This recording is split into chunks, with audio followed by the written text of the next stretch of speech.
Friends, today we will start with the first topic from the drugs acting on CNS, that is general anesthetics.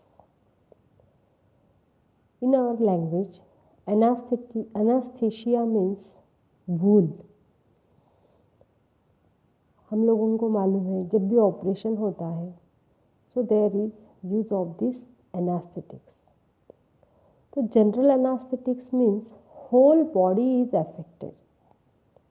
So we can define general anesthetics as general anesthetics are the agent used to produce reversible loss of consciousness and sensation.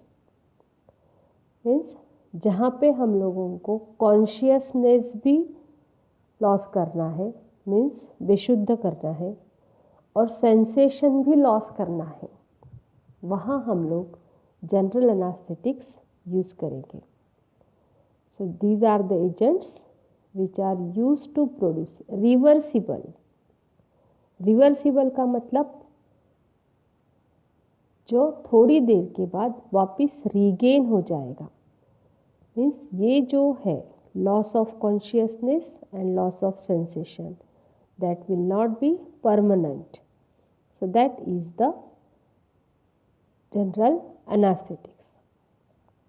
So in case of anesthesia, the patient is unaware of environment. Means surrounding में क्या चल रहा है ये patient को नहीं समझेगा और पेन भी फील नहीं होगा. And therefore general anesthetics are used during the surgery. In case of this general anesthetics, we have to take care, because if care is not taken, there may be the chances of medullary paralysis. क्योंकि ये general anaesthetic जो है brain के parts को depress करते हैं. These are the depression drugs. और इस वजह से that will affect the brain. Brain के सभी एरियाज को वो डिप्रेस करते हैं, और अगर इनको कंट्रोल नहीं किया गया, इनका एक्शन अगर कंट्रोल में नहीं रहा, तो that will produce the medullary paralysis. Brain का जो मेडुला पार्ट है वो पैरालाइज हो जाएगा. And this medulla part is responsible for our movement. Means movement वगैरह जो है वो पॉसिबल नहीं है. तो जनरल एनास्थेटिक्स का ये कैरेक्टर है कि जितने ये अच्छी तरह से एक्शन प्रोड्यूस करते हैं उतने ही ये डेंजरस भी हो सकते हैं if proper care is not taken. So whenever the general anaesthetics are given to the patient, we should know about the stage of the patient. Means हम लोगों को पेशेंट की स्टेज समझना चाहिए. So there are 4 stages of the anesthesia depending upon the dose. Means कम dose दिए तो first stage में रहेगा, और थोड़ा बड़ा है तो second, again third, and last is the fourth. So how you will identify that which stage is present? So there are 4 stages. First is the stage of analgesia and amnesia. Second is the stage of delirium. Third is the stage of surgical anesthesia. And last is the stage of respiratory paralysis. So we will see one by one. Stage of analgesia. So this stage extends from the beginning of inhalation of anesthetic agent up to the loss of consciousness. जब anaesthetic agent inhale किए जाते हैं तब stage 1 शुरू हो जाती है, और जब पेशेंट कॉन्शियसनेस लूज कर देता है, मीन्स अनकॉन्शियस बन जाता है, तो वहाँ हम समझेंगे कि stage 1 is now over. So in case of this stage 1, analgesia is also produced. Means जब पेशेंट बेशुद्ध हो जाता है तो उसके पहले ही उसको पेन सेंसेशन भी ख़त्म हो जाते हैं, मीन्स पेन प्रोड्यूस नहीं होता है। That is the stage of analgesia. फिर ये स्टेज क्या यूज़ कर सकते हैं?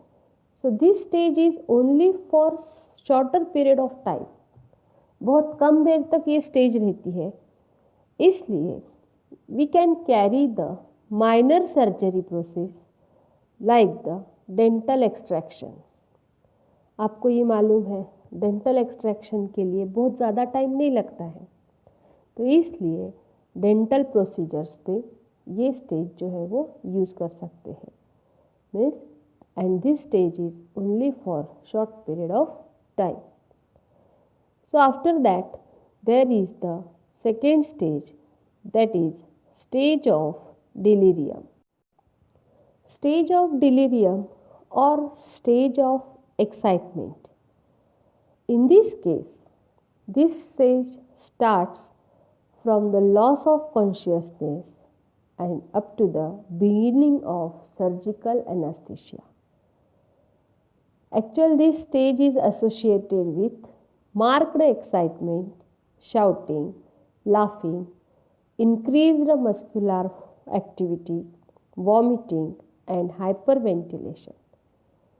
Means actual general anesthetics are the CNS depressant. फिर हम लोग सोचेंगे कि ये डिप्रेशन रहने के बाद पेशेंट एक्टिवेट कैसे हो जाता है, पेशेंट एक्साइटमेंट कैसे दिखाता है। तो ये जो डिलीरियम स्टेज है that is for very very short period of time. बहुत सारे पेशेंट में ये कभी दिखती भी है और कभी फील होती भी नहीं है। तो ज़रूरी नहीं है कि each and every patient will shout, each and every patient will cry, ऐसा ज़रूरी नहीं है, लेकिन पेशेंट की थोड़ी सी एक्टिविटी इसमें बढ़ जाती है। मीन्स शाउटिंग हो सकता है या फिर लाफिंग, हंसने लगता है, बातें करने लगता है, एक्साइटेड हो जाता है, मस्कुलर एक्टिविटी जो है वो बढ़ जाते हैं, वॉमिटिंग होने के चांसेस है। तो ये होता क्यों है? So there is the inhibition of inhibitory parts. Brain के जो इनहिबिटरी पार्ट्स है, इनहिबिटरी कंट्रोल एरिया जो है दैट गेट्स इनहिबिटेड। हम लोगों को मालूम है कि 2 बार अगर माइनस साइन आ जाता है, मीन्स -3 तो हम उसको -6 लिखते हैं। मीन्स न्यूमेरिकल जो वैल्यू है वो 6 आई है, मीन्स बड़ी वैल्यू है, एक्चुअली इट इज स्मॉल। लेकिन आपने ये देखा होगा कि 2 बार नेगेटिव अगर आता है तो उसका इफेक्ट पॉजिटिव है। तो वैसे ही यहाँ पे 2 बार इनहिबिशन हुआ है, inhibition of the inhibitory centres. Inhibitory centres को इनहिबिट किया गया है, इसलिए एक्साइटमेंट होती है। Actual this stage remains for very short period of time and therefore we cannot carry any surgical process during this stage. हम लोग कोई भी सर्जिकल प्रोसेस ये स्टेज में नहीं कर सकते। प्यूपिल गेट्स डायलेटेड, प्यूपिल्स जो है वो डायलेट हो जाते हैं। फिर टैकीकार्डिया भी हो सकता है, मीन्स हार्ट रेट बढ़ना, हाइपरटेंशन, थोड़ी देर के लिए पेशेंट का बीपी भी बढ़ सकता है। इसलिए ये स्टेज में सिर्फ वेट एंड वॉच किया जाता है, मीन्स हम लोग पेशेंट को सिर्फ ऑब्जर्व करेंगे, नो एनी